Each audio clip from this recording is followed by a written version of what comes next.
alas 4:02. Gumising kasama ang mga bagong-bagong mga balita. Gumising kasama ang mga bagong-bagong impormasyon. Hahataw na, aarangkada na. Kaya tayo na. Dahil buhay na ang mga dugo ng mga taong maagang gumising. Isisigaw na ang sigaw ng sambayanan. DWIZ Pinoy Gising. Kasama ang opisyal na gisingero ng bayan. Gising ang kahit na sino. Kasama si Drew Nasino. Live sa DWIZ Radio, DWIZ News FM Regional Stations. Live din sa Facebook at YouTube. Panoorin din ang live sa Aliw 23. Tayo na. Aba, umaga na. DWIZ Pinoy Gising.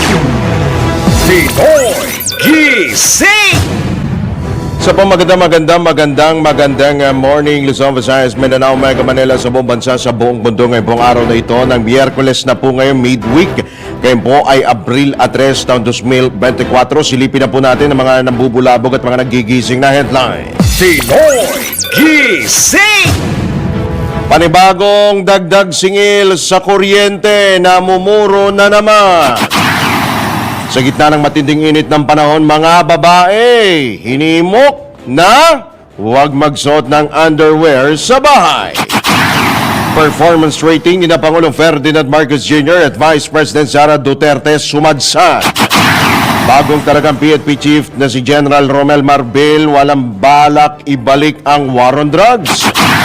At Davao City Police itinanggi ang mga ulat na pinoprotektahan umano si Pastor Apollo Quiboloy.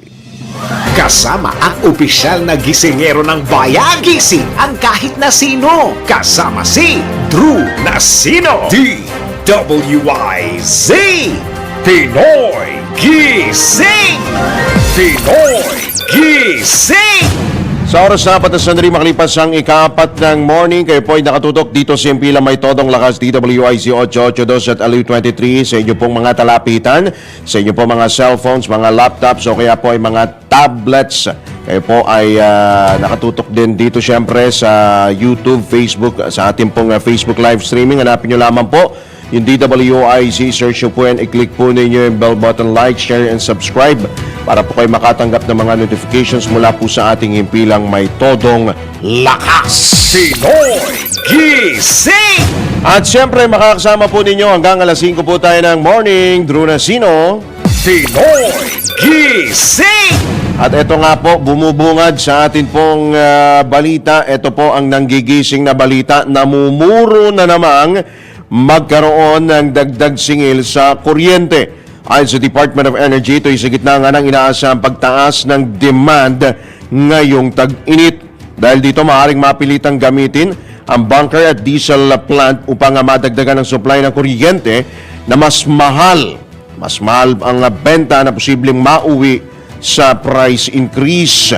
Gayunman tiniyak ni Energy Assistant Secretary Mario Marasigan na wala namang inaasahang blackout dahil sapat ang supply ng kuryente sa ngayon, pero posibleng magkaroon ng yellow alert o pagnipis ng power reserve kung hindi gagana ang mga bagong planta ngayong tag-init.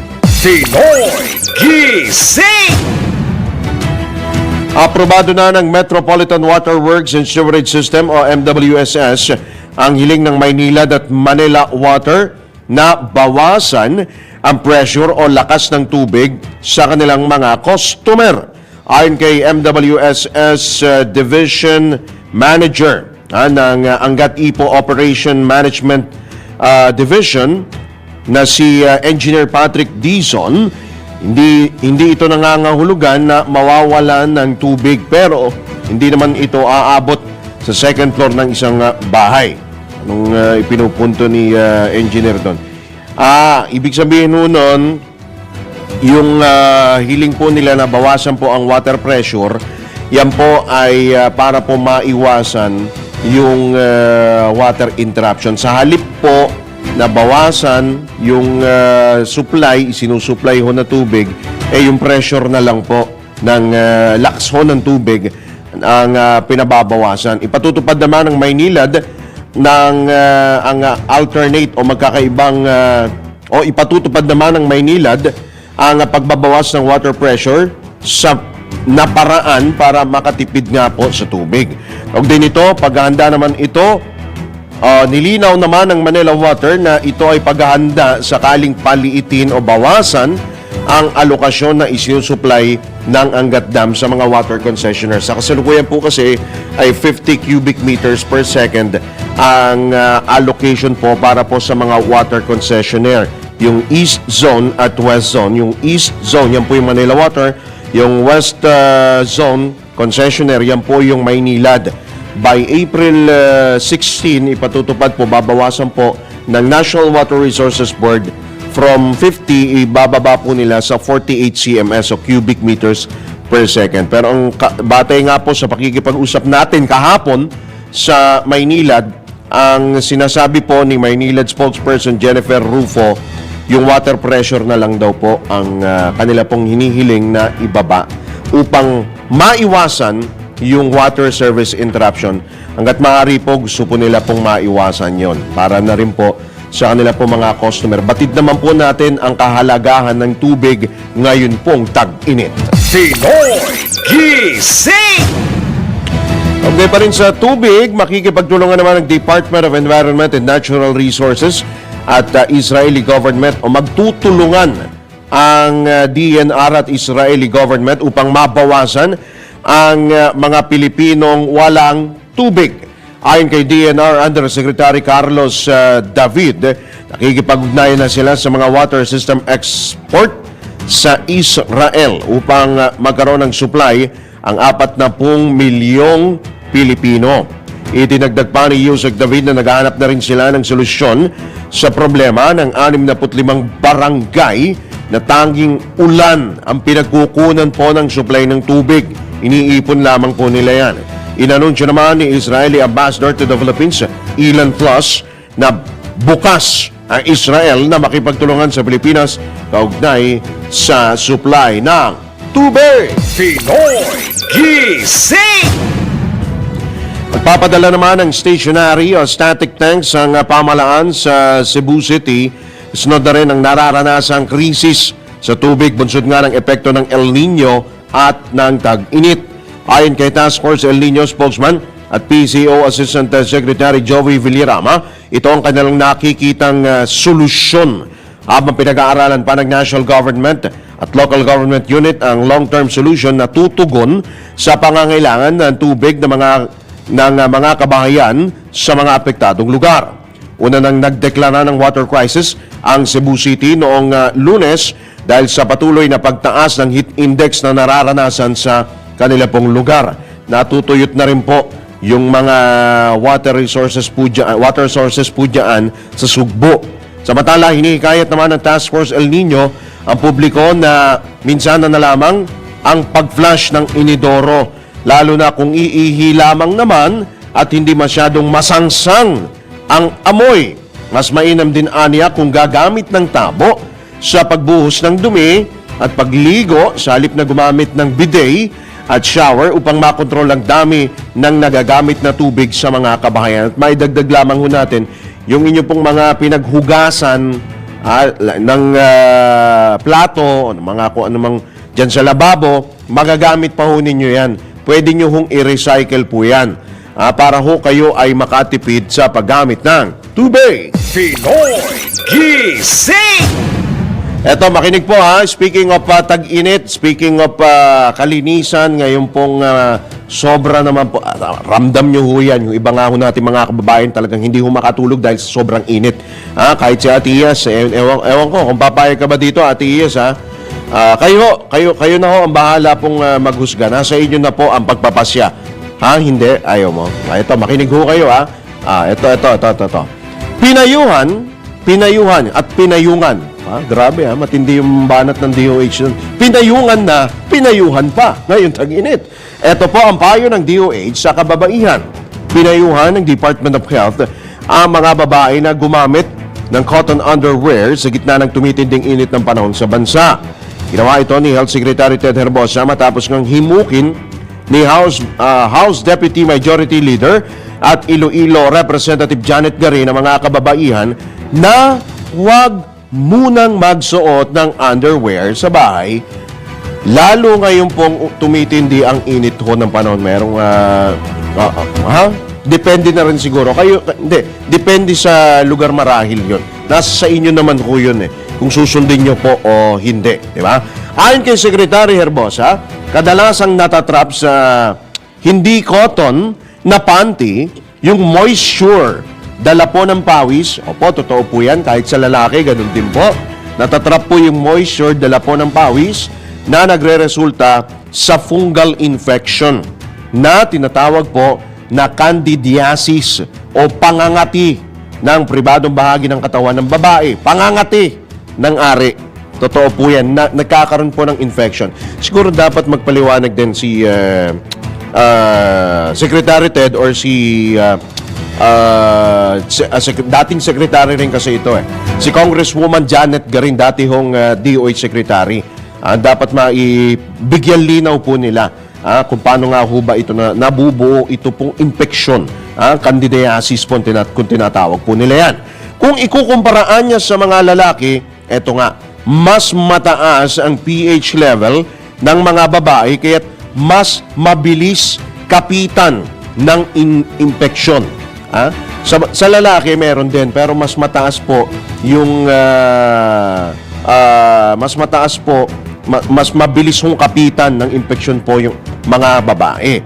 Nilinaw naman ng kalihim na nagagamot naman ng antibiotic o cream ang fungal infection. Pinoy Gising! Depende ho yan sa bahay. Kung kayo naman ay de-aircon at may pambayad naman, bakit pa? 'Di ba? Pero kung kayo ay nasa kubo-kubo lang, mga sa dampa kayo nakatira o sa ano ba ang tawag doon? Hamaka ba 'yun? Hamakan, 'di ba? Kung mga ganun ang bahay ho ninyo at wala ho kayong aircon, pero mayroon naman ho kayong halimbawa electric fan, pero mainit pa rin, kayo ho, preference nyo ho yan. Diba? Maliban na lang kung malamok talaga. Kung malamok, may kulambo naman. May nagkukulambo pa ba? Kami, may kulambo pa kami. Yung iba, may kulambo pa. Well, anyway, speaking of DOH naman din po, nagbabala rin ang kagawaran sa pagkalat ng kuto. Lalo po ngayong tag-init, siyang tunay naman ho yan. Ayon kay Health Undersecretary Eric Tayag, maaari pa rin magkakuto kahit naliligo. Kahit po naliligo araw-araw at posible ring magkaroon nito sa punda po ng unan. Ipinaalala naman ni Yusek Tayag na iwasang manghiram ng suklay, sombrero at iba pa sa taong may kuto. Idinagdag pa ng DOH na nabubuhay ang mga kuto at nangingitlog sa mainit na bahagi po ng buhok at pawisang anit. Pinoy Gising! Sa iba pang tapok na balita, bumaba ang performance at trust rating ng lahat ng matataas na opisyal ng gobyerno nitong unang bahagi ng taong 2024, first quarter. Batay ito sa survey ng Publicus Asia na inilabas kahapon, kung saan sumadsad sa 44% ang performance rating ni Pangulong Ferdinand Marcos Jr. kumpara sa 58% noong Disyembre ng nakarang taon. Bumaba rin sa 58% ang performance rating ni Vice President Sara Duterte kumpara sa 59% noong Disyembre. 42% naman ang performance rating ni Senate President Juan Miguel Zubiri kumpara sa 47%, habang 25% ang rating ni House Speaker Martin Romualdez kumpara sa 36% noong 2023. Sumadsad din ang performance rating ni Chief Justice Alexander Hesmundo sa 29% kumpara sa 37% na naitala sa kahalintulad na panahon noong isang taon. Pinoy Gising! Samantala, wala namang balak ang Philippine National Police na muling magdeklara ng war on drugs. Ito ang nilinaw ng bagong PNP chief na si General Romel Marbil dahil posibleng gamitin na niya ito ng ilang pulis na magparamihan ng nahuhuli. Idinagdag pa ni General Marbil na hindi niya ipag-uutos na magparamihan ng huli at makukumpiskang illegal na droga. Ipinalawanag din ng hepe ng pambansang pulisya na ito'y dahil hindi nareresolba ng war on drugs ang tunay na problema. Pinoy Gising! At binigyan din nga ni PNP Chief Romel Marbil na wala nga siyang planong magpatupad ng balasahan sa mga opisyal ng pambansang pulisya. Sa kauna-unang press conference ng bagong hepe ng PNP sa Campo Crame kahapon, iginiit ni General Marbil na posibleng maging unstable ang kanilang mga unit kapag nagpatupad ng rigodon sa mga opisyal. Maliban dito, kung wala naman anyang kasalanan ang mga lespo, walang dahilan para magpatupad ng balasahan. Samantala, naniniwala naman si Marbil na kung may mga pagkakamali o pagkukulang ang isang pulis ay dapat itong bigyan ng pagkakataon na magbago. Gayunman, kung hindi pa rin magbabago, dito na anya sila kikilos upang magpatupad ng mga nararapat na hakbang. Pinoy Gising!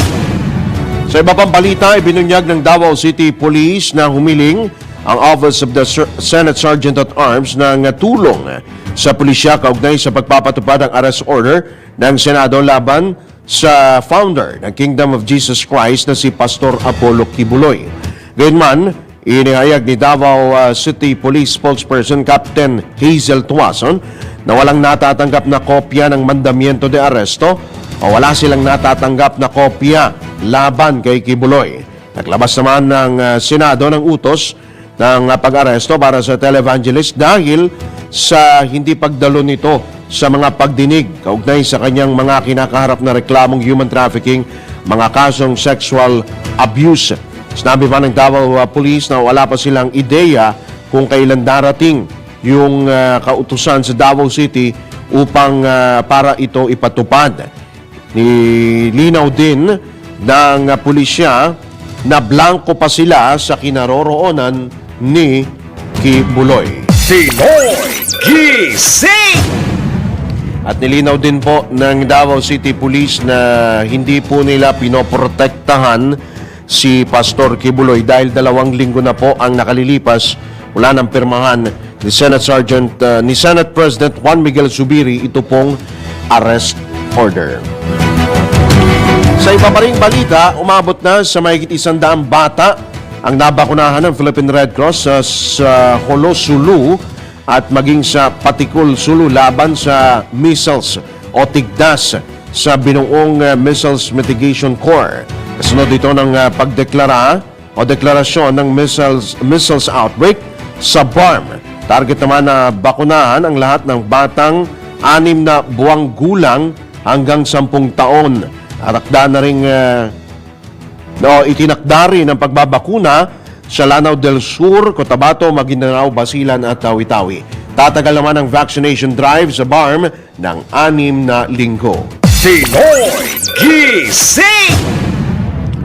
Samantala, pinayuhan ni Senator Amy Marcos ang gobyerno na dalhin sa United Nations ang ginagawang harassment ng China sa West Philippine Sea. Ayon sa Senador, hindi pa nagdadala ang Pilipinas ng anumang legal protest sa International Court matapos ang 2016 arbitral ruling. Sinabi ng mababatas na tila wa-effect na ang mga ikinakasang diplomatic protest ng Pilipinas laban sa pambubuli ng China.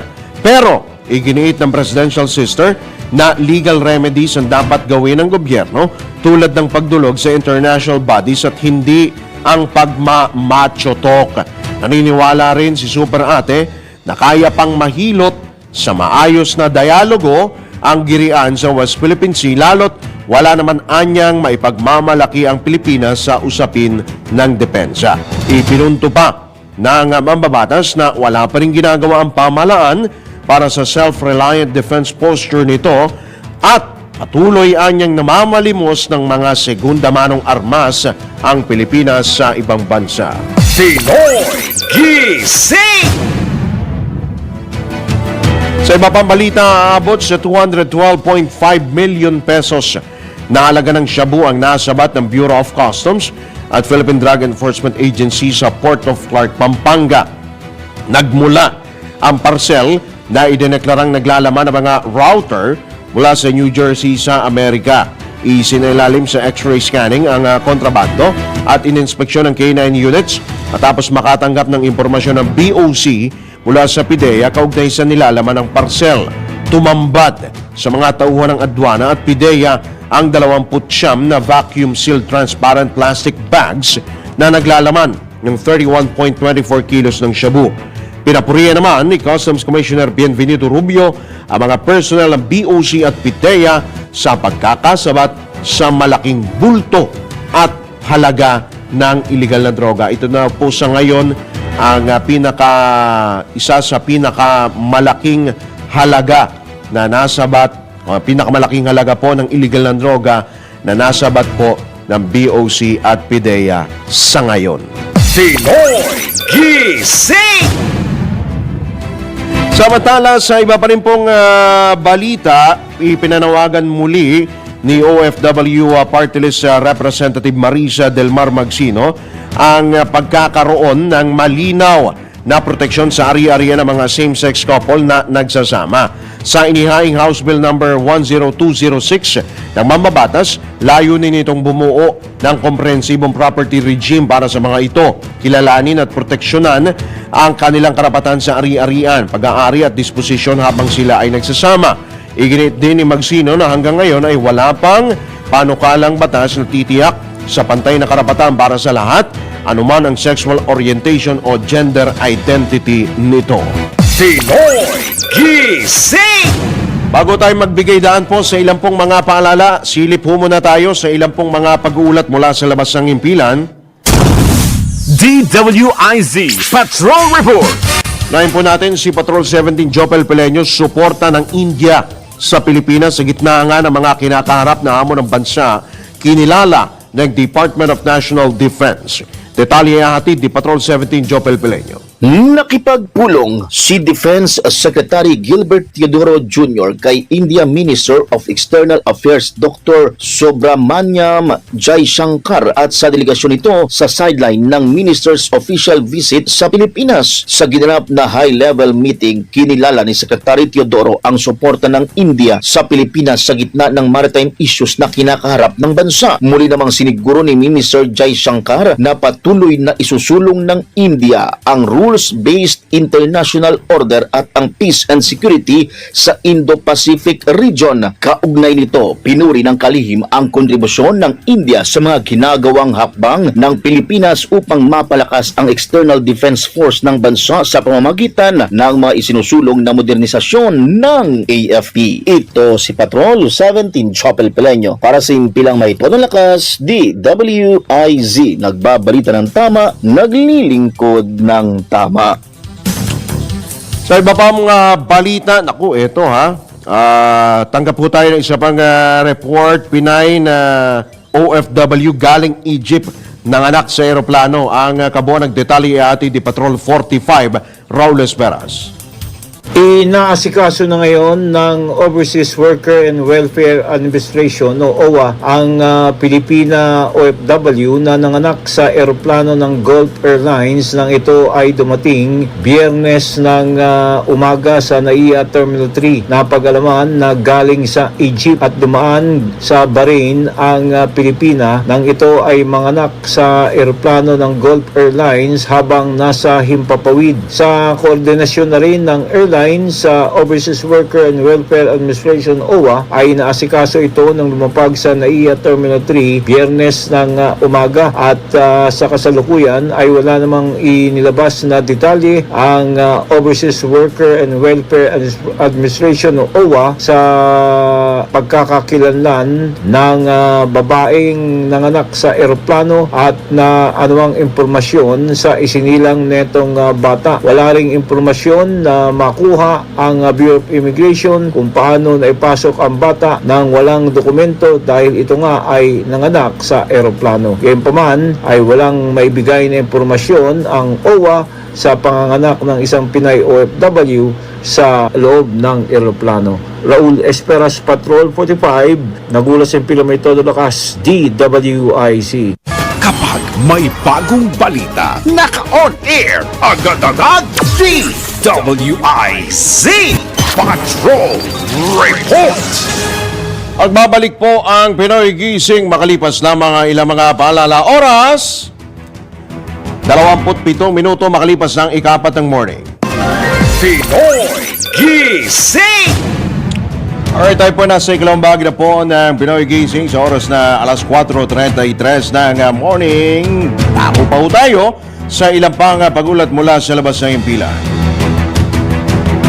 Mula kay Patrol 17, Jopel Peleño, tuluyang pagbagsak ng NPA sa Visayas, napipinto na ayon sa militar. Nagbabalik si Jopel Peleño. Agaw buhay at naghihingalo na ang Communist Terrorist Group na New People's Army o NPA sa Visayas Region. Ginawa ni AFP Visayas Command of Viscom Acting Commander Commodore Oscar Canlas Jr. ang pahayag makaraang sapitin ng teroristang komunista sa rehiyon ang devastating losses sa first quarter ng 2024. Sinabi ni Commodore Canlas na aabot sa 51 miyembro ng NPA ang nanutralisa sa 44 na engkwentrong naganap sa Visayas mula Enero a Primero ng kasalukuyang taon. Kabilang sa mga napaslang ang 3 matataas na lider ng CTG na kinilalang sina Rolando Caballera alias Chow o Brooks na mula sa NPA Regional Executive Committee Eastern Visayas, Rena Rhea Camariosa alias Kira Osina, ang Second Deputy Secretary ng NPA Southern Panay Front o SPF, at si Domingo Compok alias Cobra Osilong, ang top NPA leader sa Bohol. Maliban sa pagkalagas ng malaking pwersa ng NPA, nabawasan din ang kanilang mga armas matapos na ma-recover ng tropa ang 68 high at low-powered firearms ng mga ito. Giit ni Commodore Canlas na higit pang paiigtingin ng militar ang kanilang mga ikinakasang operasyon upang tuluyan ng malansag ang mga nalalabing teroristang komunista at ganap ng makamit ang kapayapaan sa mga malalayong lugar sa Visayas. Ito si Patrol 17 Jopel Peleño para simpilang may todo lakas, DWIZ nagbabalita ng tama, naglilingkod ng tama. Kapag may bagong balita, naka-on air, agad-agad, DWIZ Patrol Report. Alright, maraming salamat si Patrol 17, Jopel Peleño. Maya-maya po, mayroon pong mga nagtatanong sa atin. Yung announcement po ng mga class suspension, ibibigay ho natin yan maya-maya. May mga humahabol ho din ho kasi may mga panawagan din po rito, no? Maya-maya, balikan ho natin yan. Pero dito muna tayo sa isa pang pag-uulat na ihahatid mula sa ating Metro Patrol. Metro Patrol reports. Aling Beth Samson, Beth! Hinangaan ng lahat ang pagbubukas kahapon ng Brilliance of Diversity exhibit ni Erin Tejada, ang pinakabatang Paralim Art World Cup awardee, bilang bahagi ng paggunita sa World Autism Awareness Day at World Autism Acceptance Week. Ang exhibit ay bukas sa publiko mula April 2 kahapon hanggang April 5. Sa maikling pananalita ni Congressman Toby Chanco, pinagmamalaki niya si Erin bilang pinakabatang awardee sa 2023 Paralim Art World Cup awardee na ginanap sa Tokyo, Japan sa edad na 19. Nakita ng mamabatas si Erin ang magandang puso, ugali at positibong pananaw sa buhay sa kabila ng kanyang kapansanan. Pinasalamatan naman ni Chanco ang mga magulang nito na mula pagkabata ay sinanay na sa hilig nito sa painting na dinevelop ang talento at nawa ay magsilbing inspirasyon sa mga kabataan. Ayon naman kay Mayor John Ray Chanco, personal niyang tinignan isa-isa ang mga artworks ni Erin at namangha sa angking talino nito sa kabila ng kanyang kapansanan. Ayon pa rin sa alkalde, ang bahagi ng kita nito sa mga pagbibilang personal paintings ay iaalay ni Erin sa programa ng lungsod para sa mga SPED o Special Students ng lungsod. Ako si Metro Patrol Beth Samson para sa Impilang Metodong Lakas, DWIZ. Nagbabalita ng tama, naglilingkod ng tama. Pinoy Gising! Ito na po bago tayo magtungo sa iba pang balita, unahin muna natin to para ito sa mga bata. Yung klase po na nanatiling suspendido, yung face-to-face classes sa ilang pong paaralan sa bansa dahil pa rin po sa matindi pong init ho ng panahon. Wala pong in-person classes ngayong araw sa lahat ng pampubliko at pribadong paaralan sa Mapandan at San Fernando, Pangasinan, maging sa Angeles City, Pampanga at Iloilo City. Pinalawig naman hanggang Abril 5 hanggang Biyernes po ang class suspension sa lahat ng mga pampubliko at pribadong paaralan sa General Santos City.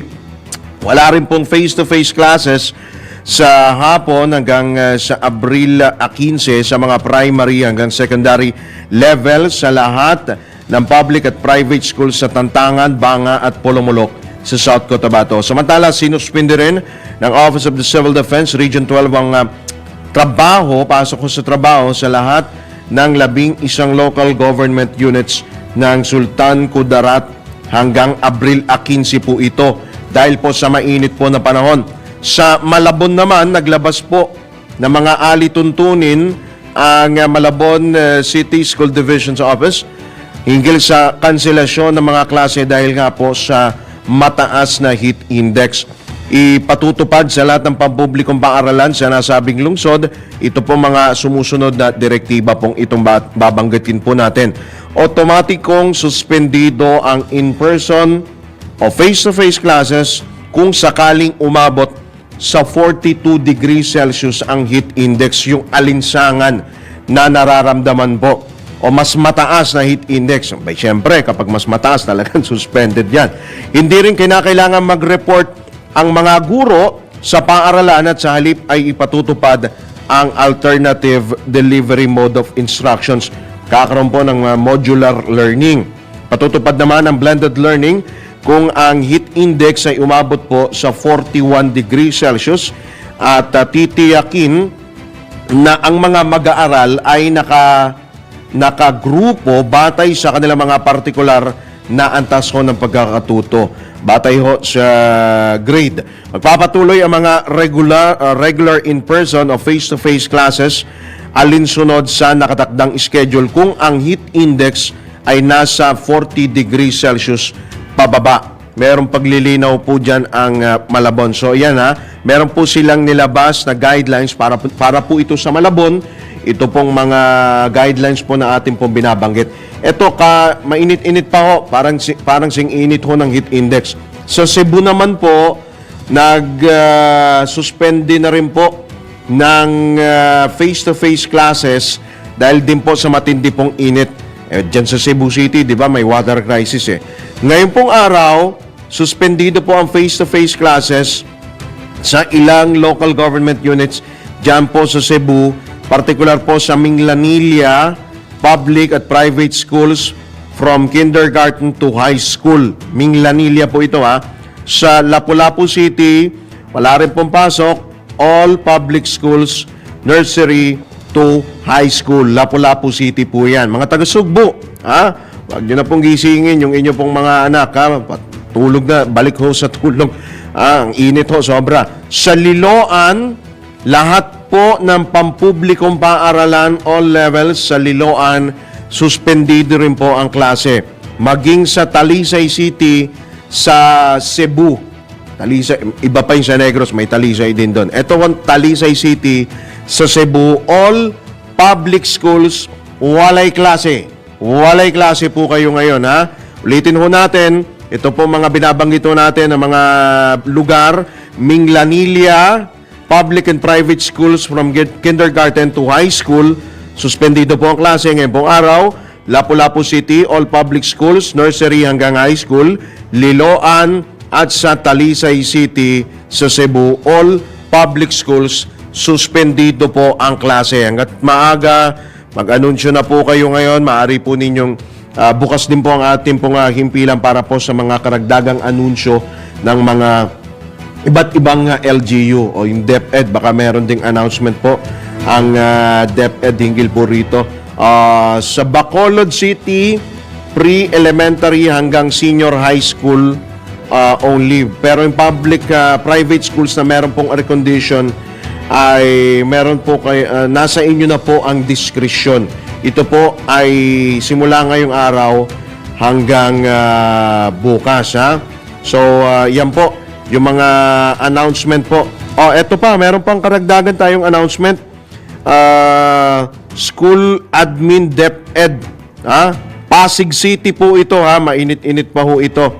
Ang school division ng Pasig City, Rizal High School, dyan po yan sa may Kanyogan sa Pasig City, ay magpapatupad po ng shortened schedule po ng kanila pong klase bilang pagtalima po ito sa provision po ng DepEd Order number 037 2022 at Memorandum 2023 at 2027. At ito nga pong ipatutupad. Ito ang sabi po dito ng DepEd School Division of Pasig, ang kanila pong tanggapan ay nagpatupad na po ng ease on wearing uniform. Ibig sabihin, kayo pong mga guro o mga teacher, kahit yung inyo pong uniform, isang tabi nyo ho muna, mainit ho kasi ngayon. Kung ano ho yung komportable sa inyo pong katawan, yun po ang inyo pong isuot dahil po sa tumitindi pong init ng panahon na maaari pong magdulot ng heat exhaustion, heat cramps, at heat stroke at iba pong mga health problems ngayon pong panahon. Pero, ito, sabi dito, this seems inadequate to alleviate the condition of our learners. Tila hindi ho sapat upang maibsan yung kondisyon pong nararanasan ng mga mag-aaral. Kaya't, meron po silang inilabas dito para ho sa junior high school, first period subject 7 to 7:40. 7:40, pinaikli na po ito, yung inyo pong oras po ng inyo pong pasok. Ito po, ulitin ho natin, dito po yan sa Rizal High School, dyan po yan sa Kanyogan. Shorten schedule po. Half day sila. Oo, pinaikli na lang ho ang inyo pong pasok. Kasi ho, sa tanghali, ang hirap po eh. 'Di ba? Sobrang tindi ho ng init. Sige, ayan speaking of klase pa rin po mga katodos, si Senate Committee on Education, Basic Education Chairman Win Gatchalian may panawagan po sa mga punong guro na magpatupad na po muna pansamantala ng blended learning sa gitna nga po ng pangambaho ng mga magulang sa banta ng pertussis o whooping cough na sinabayan pa ng mainit ho na panahon. Matutuyuan ho ng pawis yung ating mga anak, yung ating po mga estudyante kapag ganitong panahon. Una nang sinuspinde ang klase sa 6 na lokal na pamahalaan sa Western Visayas at Iloilo City dahil po sa tindi po ng init ho ng panahon. Kasunod ng kanselasyon ng mga klase ay maaari pong magsagawa ng modular distance learning performance task o make-up classes. Matapos ang konsultasyon sa mga stakeholders, kabilang ang mga guro at mga mag-aaral na iniurong ng DepEd ang pagtatapos ng school year 2023-2024 sa May 31 mula sa June 14. Samantala, nagdeklara naman ng pertussis outbreak sa una nang nagdeklara ng pertussis outbreak sa Quezon City at Iloilo City.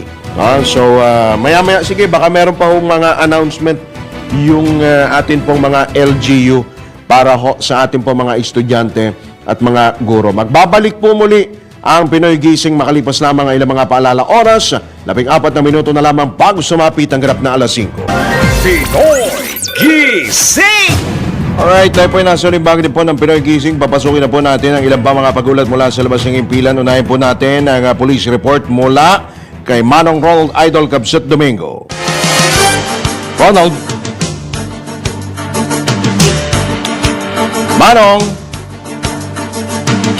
Alright, babalikan natin si Ronald Idol Domingo mula po dyan sa Ilocano tayo sa isa pang pagulat mula naman sa ating IC Patrol.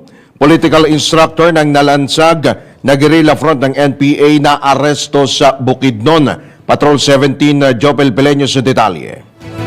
Na-aresto ng PNP CIDG sa Barangay Halapitan, San Fernando, Bukidnon ang dating political instructor ng nalansag na NPA Guerrilla Front na Malayag SRC2 NCMRC na nag-ooperate sa iba't ibang munisipalidad sa lalawigan. Kasunod ito ng tuloy-tuloy na operasyon ng CIDG laban sa mga wanted criminals sa ilalim ng kanilang flagship project na Oplan Pagtugis sa bisa ng warrant of arrest. Sanib puwersang inaresto ng CIDG PG Bukidnon, Philippine Army at iba pang unit ng PNP ang 26 anyos na si alias Ai o alias Trixie na nahaharap sa mga kasong paglabag sa Anti-Trafficking in Persons Act of 2003 at Qualified Trafficking in Persons na kapwa walang piyansa. Ayon kay CIDG Director Police Major General Romeo Karamat Jr., natiklo ang dating political instructor ng NPA dahil sa pinaiting na intel-driven operation ng kanilang hanay. Patunay aniya ito sa dedikasyon ng law enforcement agencies na maisulong ang hustisya at masugpo ang mga nagaganap na terror acts sa bansa. Ito si Patrol 17 Chopel Peleño para sa impilang may tolong lakas, DWIZ, nagbabalita ng tama, naglilingkod ng tama.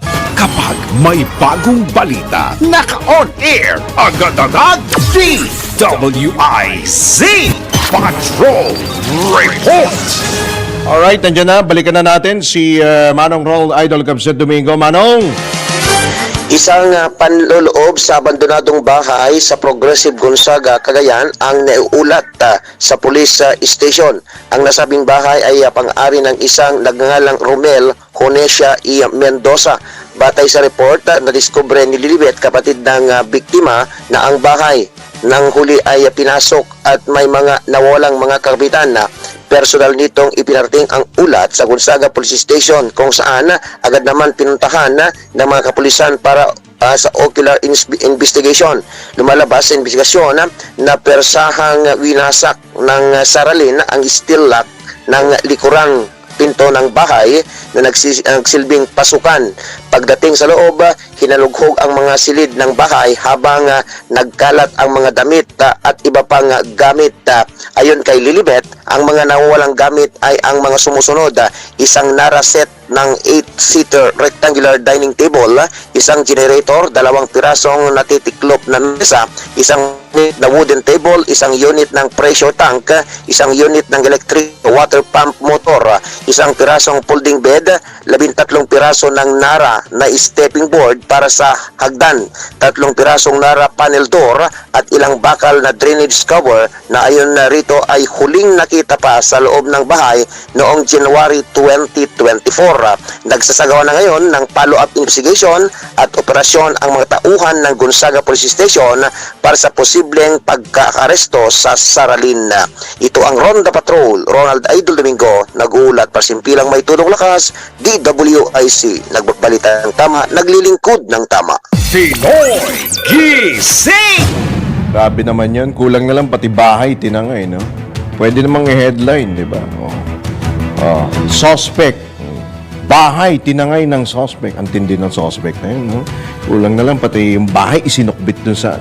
Ang tindi mo, Brad. Iba ka. Samantala, sa iba pa ring balita, sinuspindi na ng Department of Environment and Natural Resources ang mga aplikasyon ng Environmental Compliance Certificate sa regional level. Kaugnay nito, inihayag ni DNR Secretary Maria Antonia Yulo Loizaga na re-repasuhin at aaprubahan na ng Environmental Management Bureau Central Office ang mga aplikasyon para sa ECC na mga proyekto na nasa protected areas. Kinakailangan ding i-endorso ng Biodiversity Management Bureau ang mga ECC at makakuha ng clearance kay Secretary Loizaga o sa kanyang kinatawan bago ito aprubahan. Pinoy Gising! Alright, ako, wala na po tayong oras at uubusan na. May pahabol pa na report. Sige, ipasok ko natin ang report mula sa ating reporter dyan sa Calabarzon, Arman Cambe sa detalye. Ronda Probinsya! Inaresto ng mga operatiba ng Quezon City Criminal Investigation and Detection Group at Cavite PNP ang isang negosyante, isang architect na matagal ng wanted sa mga kasong estapa sa lalawigan ng Cavite. Sa bisa ng warrant of arrest na inisyu ni Judge Gian Enrico Camayo ng RTC Branch 133 ng Tagaytay City, dinakip si alias Dino, 50 taong gulang at architect na kaibigan itong si alias Nick, habang ang mga ito ay nasa isang gasolina sa Bacoor City. Ayon sa mga pulis, ang suspect na si Dino ay may kinakaharap na kaso mula sa 10 katao na niloko nito matapos na itakas ang ₱1 milyong halaga ng mga ipinagagawang bahay. Nakakulong na ngayon ang dalawa sa Quezon City Police Custodial Center. Arman kami mula Calabarzon, nagulat para sa impinang may todong lakas. DWIZ nagbabalita ng tama, naglilingkod ng tama. Pinoy Gising! Alright, naku, sige. Ayan, bago tayo magpaalam, meron lamang pong announcement dito. No? May puso ka ba sa agham ng pagtatanim at determinado kang tulungan ang mga magsasaka na magkaroon ng masaganang ani o sa mga taga-agri? Good morning po sa mga magsasaka po, mga kagigising pa lamang po. Good morning po sa inyo. Sumali si Universal Harvester Incorporated bilang isang agriculturist at maging isang pinagkakatiwalaang tagapayo ng kanila pong mga kliyente. Gagamitin po ninyo ang inyong pong kadalaghwasaan sa agronomiya, agham ng lupa at paglalagay ng pataba upang itaguyod ang mga sustainable na pamamaraan at makatulong sa pagsusulong ng industriya ng agrikultura. Ang UHI po ay bukas sa mga nakapagtapos ng kursong Agriculture Science, Precision Agriculture at General Agriculture. Sige, isa pang report mula kay Patrol 13 Gilbert Perez. Go Gilbert. DWIZ Patrol Report! Gilbert. Iniluklok ni Pangulong Ferdinand Marcos Jr. ang forensic expert na si Attorney Erwin Erpe bilang bagong Deputy Chief Public Attorney ng Public Attorney's Office of PAO. Ayon kay PAO Chief Attorney Persida Acosta, ang appointment paper ni Erpe ay nilagdaan ni PBBM noon pang March 27, 2024. Kasabay nito ay kinupirma rin ng Malacanang ang pagkakatalaga kay Erpe. Bago ang kanyang appointment, si Erpe ay nagsilbing Director ng Forensic Laboratory Division ng nasabing tanggapan. Si Erpe rin ang nanguna sa pagsasagawa ng autopsiya sa mga bangkay ng mga batang sinasabing naapektuhan ng Dengvaxia. Patrol 13, Gilbert Perez, nagbabalita ng tama, naglilingkod ng tama. Kapag may bagong balita, naka-on air, agad-agad, DWIZ Patrol Report! Alright, tayo po ay pansamantala po ng magpapaalam ngayon pong araw na ito ng Wednesday, pero isa po muna patama ako ang ating pong papasadahan. Irespeto ang pagod ng isa't isa dahil lahat tayo ay may iba't ibang responsibilidad. Kapag pagod, huwag ipilit. Kapag hindi pagod, tsaka ka mga labet. Yan po, ating patama ako for the day. Alright, maraming salamat po sa ating mga nakasama sa News Center, sa lahat po ng bumubuo ng DWIZ 23 to point yung lingkod. Drew Nasino nagbabalita ng tama, naglilingkod ng tama. Susunod na po ang Arangkada Balita. Gumising kasama ang mga bagong-bagong mga balita. Gumising kasama ang mga bagong-bagong impormasyon. Hahataw na, aarangkada na. Kaya tayo na. Dahil buhay na ang mga dugo ng mga taong maagang gumising. Isisigaw na ang sigaw ng sambayanan. DWIZ Pinoy Gising. Kasama ang opisyal na gisingero ng bayan. Gising ang kahit na sino. Kasama si Drew Nasino. Live sa DWIZ Radio. DWIZ News FM Regional Stations. Live din sa Facebook at YouTube. Panoorin din ang live sa Aliw 23. Tayo na. Aba, umaga na. DWIZ Pinoy Gising. Pinoy Gising!